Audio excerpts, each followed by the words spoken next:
बढ़ते हैं बुलेटिन में आगे। हाल ही में 5 रियासतों में इलेक्शन में मिली हार के बाद कांग्रेस को लगता है कि अब उसे तशवीश करने की जरूरत है और इसलिए पार्टी राजस्थान में बाकायदा एक कैंप का इनेकाद कर रही है, जिसमें पार्टी 2 मुद्दों पर फोकस करने वाली है। एक 2024 में मोदी हुकूमत से मुकाबला करना और दूसरा पार्टी का नया सदर चुनना।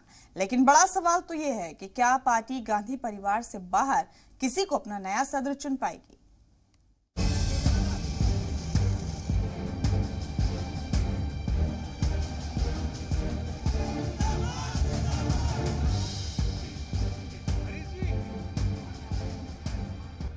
मुल्क में अगले पार्लिमानी इंतखाब को अब 2 साल का ही वक्त रह गया है और मुकाबला एक बार फिर सबसे पुरानी पार्टी बनाम सबसे बड़ी पार्टी के बीच होना तय है। लेकिन बात अगर तैयारी की करें तो दोनों पार्टियों के रास्ते तकरीबन मुख्तलिफ ही दिख रहे हैं।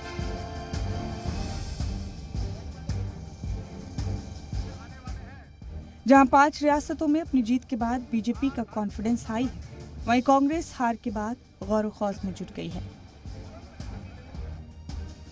आज से राजस्थान के उदयपुर में कांग्रेस पार्टी 3 दिनों के रिव्यू कैंप का इनेकाद करेगी।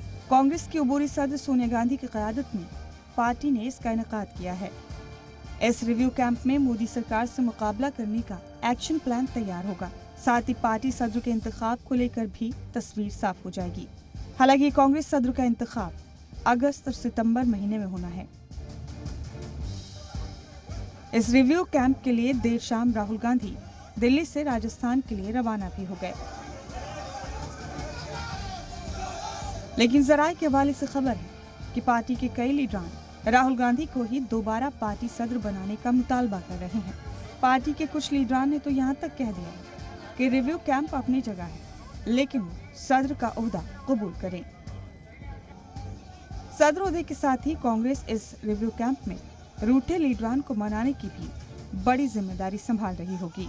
खासतौर पर G23 के लीडरान को जौहर महाज पर लगातार गांधी परिवार को घेरने और कांग्रेस क़यादत को बदलने की बातें करते रहते हैं।